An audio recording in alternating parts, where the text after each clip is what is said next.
Hello, it's Brad Laurie, or BlockchainBrad, and today I'm honoured to speak with a fellow Aussie. His name is Cobb, and his website is called TraderCobb.com. Craig, mate, I've wanted to talk to you for so long. Thank you so much for coming on the channel. Mate, it's an absolute pleasure being here. Thanks very much for your time. No worries, mate, and I love the accent. It's good to talk to a fellow Aussie. Finally, we are hopefully making waves internationally with our presence. You certainly are, though, Craig. No BS, mate. You're doing things in the trading world. Tell us a bit about yourself, though, just for those who haven't heard of TraderCobb.com or heard of Craig Cobb and what he does. Yeah, mate. Look, I've been trading for the last 13 years. No, about I think 10 of those 13 was full time. I was trading foreign exchange, bonds, commodities, stocks. I spent 6 years in London, working and trading over there, and I've been back in Sydney for the last nearly 9 years now. Time flies. I got into crypto last year. In 2017. We're in 2019 now, of course. About July, so it's about 2 years since I sort of got in. Got interested in it because a mentor of mine in business suggested, "Cobb, you got to go and have a look at this market." And I'm like, "Oh, really?" Obviously, there's about a bunch of charts and all the things that I would consider to be tools that are required for me to be able to trade the market. I looked at the strategies that I was employing, which were 3 at the time, still the same 3, and really just got stuck in because it's the most volatile market in the world. As long as you manage your risk multiple stays the same. Your reward multiple is just insane. And I've been here ever since, trading the markets and educating people around the world. Wow. And I'm so glad we are talking, because not only do you come from that background, but you can help us understand, like very few, how volatility can actually benefit, the people, because there is a fair argument out there as well, Craig, that the volatility does really preclude the average person from really being able to engage properly because it is so risky. What's your take on that? The fact that one day it can be 30% up, the next day it's 30% down. Yeah, it's the best thing in the world if you're a trader. It's not very good if you're someone who's gambling. I don't gamble. I've got a set structure, a set list of rules, a literal checklist that I work from. Because I've got that, I'm using an entry and a stop loss. Now, I'm happy to use 100 times margin. I would take 500 times margin if I could get it. The leverage in the margin on trading, it's scary for a lot of people in crypto because of, as you spoke of, the volatility. But for someone who knows what they're doing, who's been educated in the space, who understands how to manage risk and how to use a stop loss, and how to use margin, for me, it's just an absolute goldmine. And for the students that I've worked closely with, they're doing really, really well because, in crypto, we talk about, 10x, 20x, 100x, these sorts of moves. Now, for that to occur, you need a token. Let's say it starts at 10 cents. For it to be a 10x, it needs to go up to $1. That means it's 10 times the multiple of where you bought it. Now, in trading, you don't need to worry about that. I can get a 10 or a 20x. Earlier in the year, when the last run, when it broke it through 8,089, one of my apprentices he was at 98 to 1, so a 98x on just a simple trade. This was on Bitcoin too, which is unheard of in normal markets. Oh, absolutely, especially in the space of 3 weeks. Yes. Actually, I think it was about 2 weeks. It was just absolutely insane. So yeah, I mean, if you understand how to use trading tools, if you understand what you're looking for and how to manage your risk, the volatility is your friend. It's right. The big divide is that there's a lot of people out there who don't know, who think they know, and continue to fail. And it's really sad to see because we can help them to learn. Well, as you'd be aware, I come from more the FA background with fundamental analysis. Being a teacher, that was my big passion, is looking at the research. You come from a TA side as well, and also that trading analysis. Now, do they meld well? Do they fit well together? I would imagine that it's beneficial in many ways, because when we look at the stock market, for example, which you've done before, pre-blockchain and pre-crypto, surely the companies matter. Now, in that context, it's interesting too, because you would have had a lot of experience in securities before, because they are the things that tend to move in value because the companies grow in value. Crypto is very different. Firstly, you have this mix of all types of tokens, utilities, the buzzword, but there's not a lot of provability yet in terms of its functionality, its core value, its core asset yet. So how does that all fit when we are trying to essentially speculate on potential utility value in this context? Yeah, look, it's a bloody good question, mate. In my honest opinion, there's a lot of trades that I'll take. If it's an alt, for example, I won't even know what they do. I Right. couldn't care less. Okay. Okay. It needs to have volume, so enough so that I can enter and exit without having wild slippage where I don't get the fills that I want, or I just can't get out. So it needs to be sort of top 150-ish, with no margin, that is. But as far as the project goes, the fundamental side of it, it's not my gig, right? So for me, I've been trading for 13 years.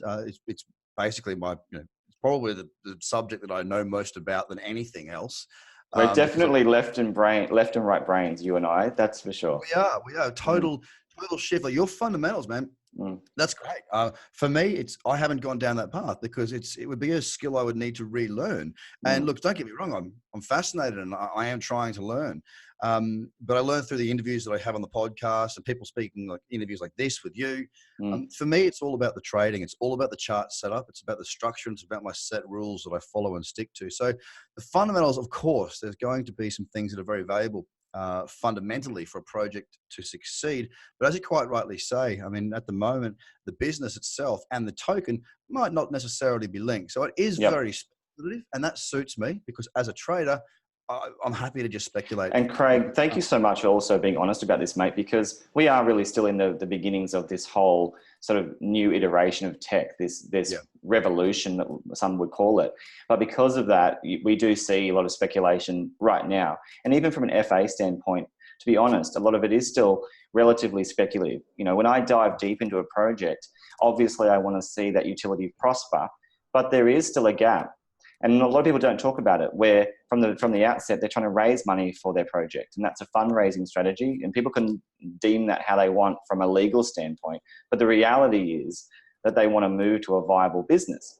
So in that context, if we look, for example, back at the days of BTC, you know, the king, as they call it, and you see that emerge as that leaderless technology, really emerge as something that's gearing for some sort of global commodity. That's a vast difference between some of the companies we see now trying to utilize decentralized technology, be a centralized business, and have something that represents its value.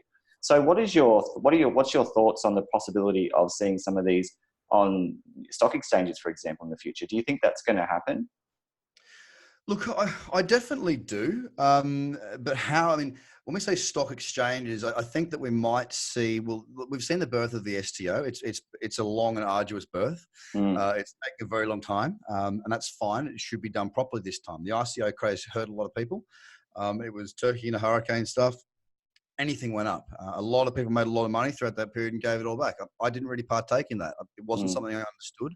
I didn't know why these prices were doing what they were doing. I had no desire to really be too involved in it because it wasn't my world of expertise. It wasn't an IPO. I couldn't value these companies. I did not know what was going on. So I left it for the most part. Now, as we come into this STO side of things, people always talk about the volume. Will there be enough liquidity? There'll be enough liquidity to sell and buy and sell and buy.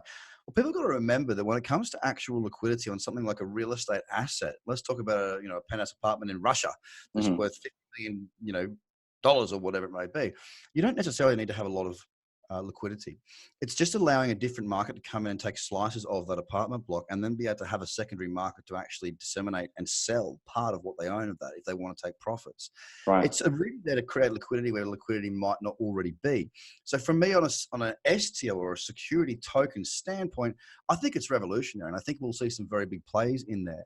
It's going to take a little while. I like the fact that it is a security, so therefore there is a bit of a yellow brick road to follow around I totally agree. And I think it'll stop people getting so burned. I think it'll bring more credibility into the space as well. I couldn't agree more. I was talking to another media entity yesterday about this exact topic, and let's expand that. Let's get real about Libra Coin, for example, with the Congress hearings we've seen. In this context, it makes a lot of sense what you're saying, Craig, because there's a lot of push from those regulatory entities and bodies around the world that are so connected with global finance. You know, some would argue that the US is the dominant region right now with regard to the US dollar. They want to protect the interests of their own financial structure. So what is your thoughts on the way they've handled things like Libra Coin? Do you think it's because they are aware of the imperative of regulation, ruling, having a proper... I think they've played their hand the exact way you think they'd play their hand. Right. they know that they can't stop Bitcoin because it's not centralized, right? Right. A company like Facebook comes out, and look, let's be honest. Facebook at the start of the year and the end of last year, they were the bad boys of innovative business. The whole Cambridge Analytics Yep. leak and all that sort of stuff. The fact that they were tracking our data and doing all this different thing. Zuckerberg's in and out of proceedings to talk about what they're doing, what's above board, what's below. They were the bad boys. Now all of a sudden the bad boys come out and go, and we're going to have our own money. And the world went, Basically. okay, Yep. maybe not. So it Yeah. was completely predictable the way that it's been handled, in my view, so far. I think it's fantastic for the space. Mm. Even though it is the bad boy, it is also one of the most innovative companies that we've seen in the last decade. And it has brought a level of legitimacy to the space. Again, people that all they need to do is look into cryptocurrency. They'll find Bitcoin, go down the rabbit hole, and boom, there's 100 million new accounts that we've got over the next whatever period of time it takes. So I Right. think that the SEC did attack it the way I thought they would. And I think it'll be a long, arduous battle for Facebook. But the more screaming and yelling that goes on around the world, the more it brings attention to our space. So that's a good thing. Right. And we also hear as well, Craig, and I'm sure you've heard this very loudly in the crypto space, is a lot of people are cheering and trying to champion what BTC stands for. Essentially, as you said, it is decentralized by design. Also, many proponents talk about it being a store of value. Once again, really focused on its core digital asset, not so much really pushing for it to become a global currency. Some camps, obviously, but in that context, obviously, many people want to see it flourish, want to see it become a stronger store of value. Does it ever worry you, though, that in that same vein, many of the current companies that we see, or many of the startups, are just simply built on BS, built on false narratives, don't have any sort of authentic and inherent value, but exist in the space only for blockchain betting, for crypto casinos? Yeah, for sure. I mean, you've got to understand that this is a new paradigm. It's a new world. It's a new technology. We saw the same sort of stuff happen in the .com. These are teething problems that we see repeated time and time again in markets. It's definitely not. This is not the first time that this has happened. I don't like it, but it's part of it's part of growing up. If you're a kid, you get sick. And the more times you get sick, the better your immune system becomes, hopefully over time, and you don't get as sick as often. Right. We're also growing up as an industry. So it does come with some danger. It does come with people that want to get rich quick. And the bad thing you've got is when you've got people that want to get rich quick and people that want to sell you crap so that they can get rich quick, then you've got the perfect opportunity for two people that want to get rich to both get poor. And are Or we in one that to get phase rich and the other now? to get poor. And Craig, are we in that phase, do you think, now we're at the end point as regulations starting to really kick in now? We've seen the Europe, they're quite progressive, but they're also putting their own regulatory systems in, rules in. Australia certainly is doing it, as you know. Many countries are starting really playing that blockchain game to make sure business doesn't suffer because they want to see the advantage of that come forward for their own economies. But in that context, as you said, we are seeing already evidence of some companies being vacuous, being empty shells of bullshit. But the big question I did want to ask you, as we start to see this clean up, as you're alluding to, and in the context of what we've seen in the past, pre-blockchain with waves of innovation, is it likely that we're going to see more stabilization of price, for example, even in the trading sort of scenario? Don't you think over time it won't be as crazy, as volatile? Yeah, over time, but that time it appears to be quite a long way off for the time being. Right. If you consider the NASDAQ as an index, and the reason I use the NASDAQ is because the NASDAQ was nothing before the .com, before all that not .com, but before before technology really took off, 15, 19 years ago, whenever it was, the NASDAQ wasn't really most tradable asset class. Now as an index, it's something probably about 10 or 11 trillion now. In total market capitalization. So it grew. Okay. Now, if you consider our entire market cap now is under 300 billion, we haven't even hit 1 trillion. I still see there being a massive amount of volatility to come. Now, I like that idea. I really think it's fantastic. And I think that those that are educated are going to do very, very well. And when I say those that are educated, I don't just mean educated like trading buyers. I mean, that is one way you can do well from this. And the good thing is that it's a consistent, it's a constant. Markets are going to move. If you know how to take advantage of those moves, then it's a constant that you can, move into the market, whether it's going up or whether it's going down. The other education people need to understand is that, yeah, there are some bad operators out there. Yeah, there is some crap out there. And yeah, people are going to try and sell you rubbish. So learn to do your due diligence, and following people like yourself, Brad, who sort of call a spade, and telling people what to look out for. That's really, really important. I mean, it is such a volatile space still. I think we'll see a lot more volatility, and I'm all for that as a trader. Oh, well, I'm glad that I'm learning a lot about that. So that's really interesting. That volatility is a boon for the space, because it's something, I'm not a trader, as you know, so it's something that I've always been nervous about, because yes, people can capitalize, but that's often regarded as contentious conduct that often, really makes that price move so much. Oh, not always, but some examples for if we want to dig deep is you may have a really good technology, let's say, that has a relatively scarce metric, when it comes to token design. Let's give it a number, something like, let's say 15 mil total supply. Now that's quite low in the context of crypto. What can happen and has happened in the past is outside influencers, outside private groups can really get a hold of some of those tokens and really manipulate its core value. So in that context, obviously as a trader, you're not so engaged in trying to dig deep into the FA and what's going on. You must be loving that volatility, as you said. But for someone like me, I'm always nervous because of what's the origin of the volatility. Do you know what I mean? Yeah. And that's, look, you bring up a really valid point there, Brad. Bottom line is, if I'm staying up inside the top 100, I mean, the margin trading pairs that I'm working on is basically your top 10, a couple outside of that. Very difficult to manipulate those bigger markets. So there's less foul players. And I think that's probably the reason why, it's one of the reasons why I've not been in the smaller tokens, because they do have these big whipsaws. I talk to in my courses about something called optimal chart structure. And optimal chart structure helps you to avoid markets that trade like that have the ability to be heavily manipulated. So just by virtue of the fact of the checklist that I work from, one of those things is to have nice, smooth, clean, flowing, trending markets. You're not going to see that sort of thing in those lower market cap tokens that are easily manipulated. And again, that's a way that someone who's not really a trader per se can really learn how to focus on where they should be looking around and to how to avoid these bad apples. It's through technical analysis that I do it, but it comes to the same point of I don't want to be trading a market that is manipulated heavily and easily. Right, makes a lot of sense. Now, obviously we've been mates for a while, and this is not to plug you, but we might as well talk about the services that you do offer as well, Craig. You go around the country, you're talking about it. I've seen you even in other countries, obviously through the screen, haven't been there with you, but you are certainly an advocate for education in your own way. You teach people, but you also do a lot of online stuff. So tell us a bit about how people could learn a bit more about what you do. Yeah, sure, mate.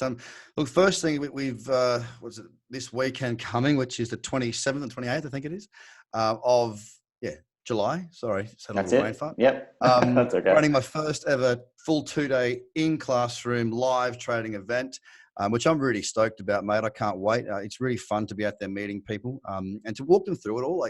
Allow them to ask me questions, challenge me, do whatever they need to do, and really pick up and understand what it is that I'm teaching. So I've got that coming up. We're doing a full tour around Sydney, Brisbane, Melbourne, all capital cities in Australia. So that's one thing. Of course, we've got the online content. So if anyone who does come along to the 2-day event, you also get a lifetime membership online. So you can always go back and review it all. That's cool. That's cool. Effectively, look, at the end of the day, I'm here to teach the 3 trading strategies that I use. One's a cradle trade, one's a booster, which is a Fibonacci, and one's a breakout. Simply because the market's moving 3 different ways, and those 3 strategies encapsulate those market moves. Don't focus on the crap you don't need to know.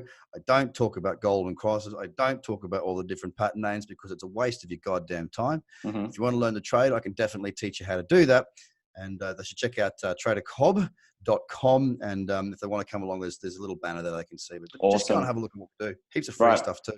Yeah, and I'm actually going to come along, and I'm not, as you know, I'm not far from Brisbane. So yeah, I'm looking forward to meet you in person, and obviously also to learn a bit more about the TA side, because I did want to ask you a couple more things about it as well. Yeah. Now, with TA, there's legit TA, just like there are legit coins and shit coins. I'd imagine there's also shit TA. The stuff that we see on through Twitter, sometimes, how can we trust a tween tweeting when it just feels like there's a lot of bullshit out there as well, even with what they think is going to happen? because there is. I mean, look, just to make one thing very clear, I had no desire to have TraderCobb. I had no desire to be in front of a microphone with a camera. I had no desire to be teaching people. Same. I started trading in July of 2017. Sorry, I started buying crypto in July 2017. End of August, I started trading, and I was doing really well. Mm-hmm. One of the things that pissed me off was that there was nobody there that had any credibility in my eyes. I'm sure there was. Don't get me wrong. I'm not saying that there wasn't. I just couldn't find that person easily. Someone like me who'd been trading for a long enough time, who had the pedigree, who'd been working for some of the biggest names, and you can actually trust them. So I sort of filled that void. There is a lot of people out there, they hide behind a pseudonym. You don't even know who they are. It really pisses me off. Same. We are very much the same in that sense, even though we come from different worlds. I came from teaching, quit that job, having watched Netflix of all things, but I saw the blockchain underneath. And really quickly, I went out, just like you did, Craig, and I looked online straight away to find sourced information. I literally mean that, because as a teacher, one of the things we're going to do for our students is make sure we can qualify content. Yeah. So without any bullshit, I did the same thing. I could not find much trusted content, because it's one thing for you and I to talk about it, but it's another thing to have somebody else talk about it with you that's qualified in that CEO or CTO or COO role. So for me, I just wanted to be that conduit, and I wanted to be able to use my skills. So it's really cool. I really mean this, that people are coming in with cred, because there's just still a dearth of that even now, don't you think? Oh, mate, there's a lot of people out there. And the funny thing I find about social, well, it's not funny, it's actually quite sad, is that people will, because someone's got more followers, they'll instantly think that that person's the expert on the matter. Right? Yeah, and I can't understand that. I just can't understand that at all. Bad thing for the space. It's really immature, or it's aggressive, or whatever it may be.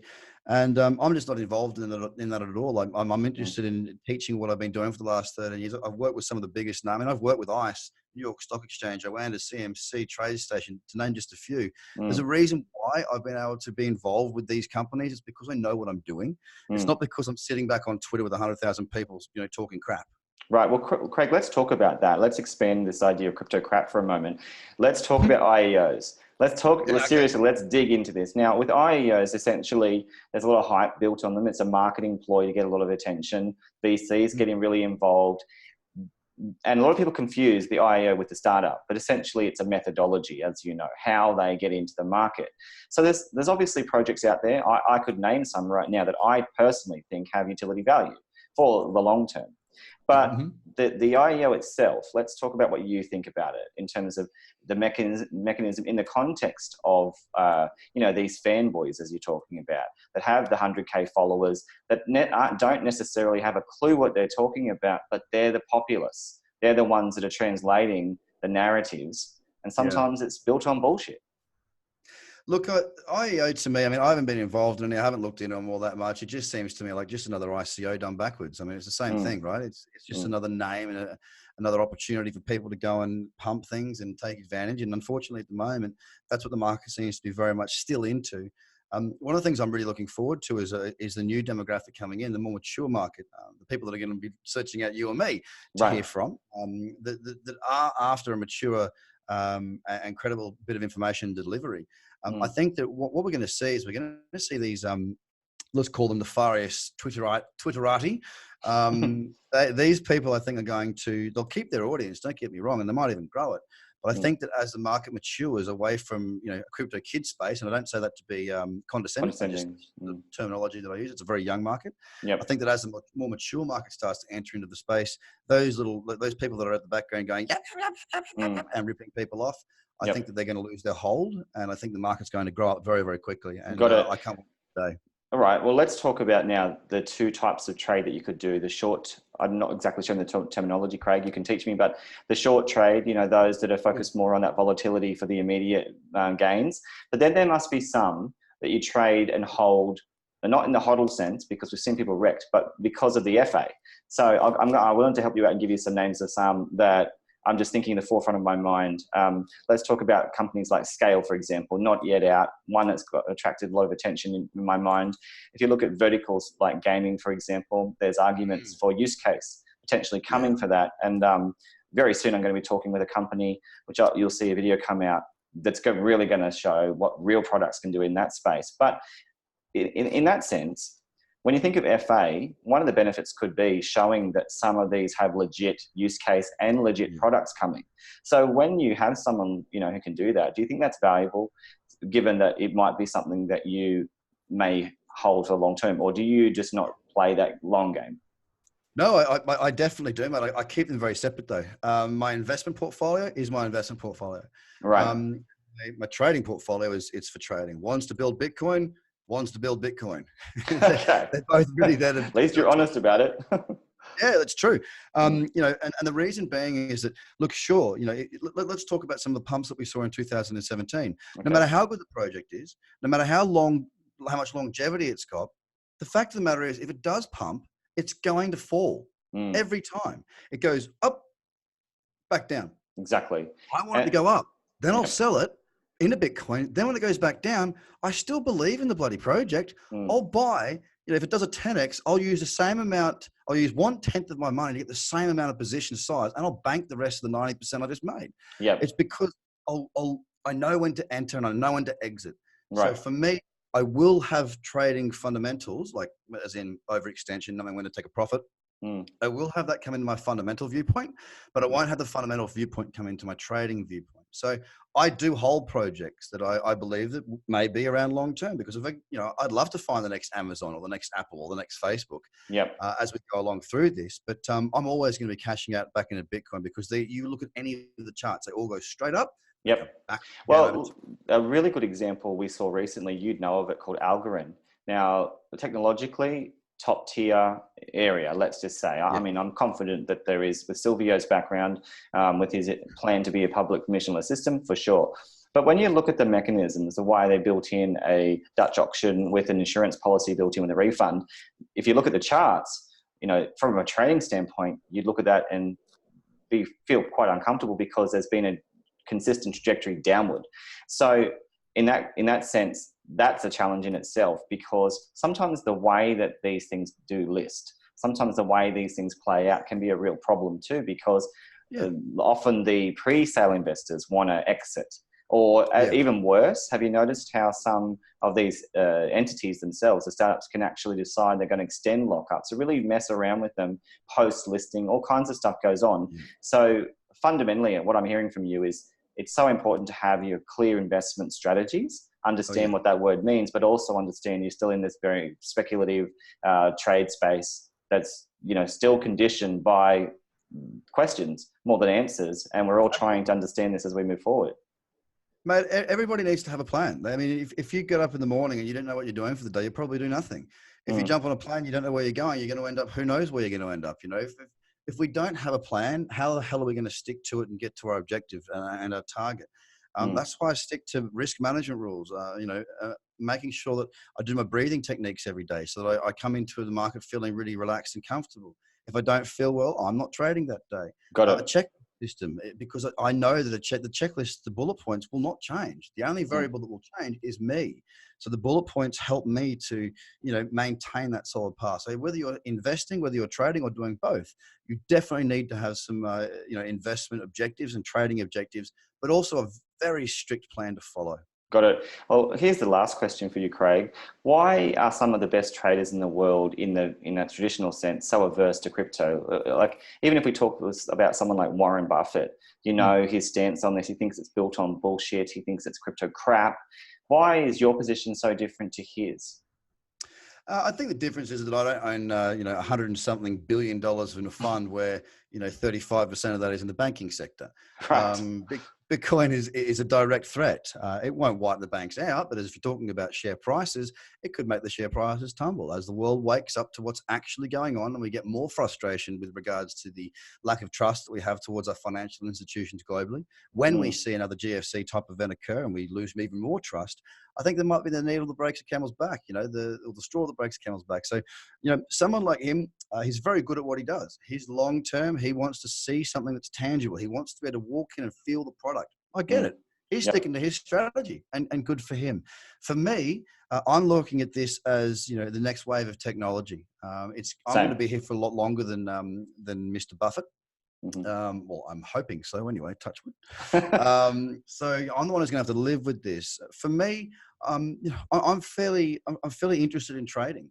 And that's why I'm in this market. There is not a better market in the world right now to be trading than this particular market in crypto assets. It is literally the most volatile market in the world, where you can still get a fill. You can still get the size position that you want to, as long as you're not dealing with, too much money.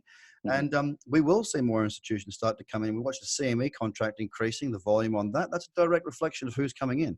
You don't have your everyday trader sitting there trading the CME contracts. It's a hedge against the institutions that are entering the space. Exactly. And building products on top of it. And surely, Craig, also there's more indicators that even Buffett himself is starting to pay attention to the benefits of blockchain and business, the potential for even tokenized economies to emerge, particularly when it comes to permissioned aspects, databases, privatization. Some are arguing that the tokens are completely superfluous, but there's a lot of evidence to suggest that there is this potential. So at the very least, just as we prospect on currencies, just as we prospect on the value of Bitcoin, I don't think there's any reason why we shouldn't prospect on the potential of blockchain becoming more prominent in business, especially when we're talking about the real future of this, and that is the tech. If it can do real shit, it can do real things and bring legit coins to the space, I'm all for that. I want to see more of that and see this whole mix emerge, not just the BTC narrative, because that's just one type, that we see, and I want to see a lot more. And the good news is, Brad, we are in a front row seat, as are the viewers, because we're already here. We're already learning, and we are already involved in this market. We are going to see some shocking projects come from this day forward. Yes. We're also going to see some crackers come forward. The Exactly, difference between those that buy shit and those that buy good, those that make money and those that fail, is simply your education. It's always Absolutely, the way. mate. If you invest in your education, it's yours. No one can take that away from you. So get smart, get your bags full.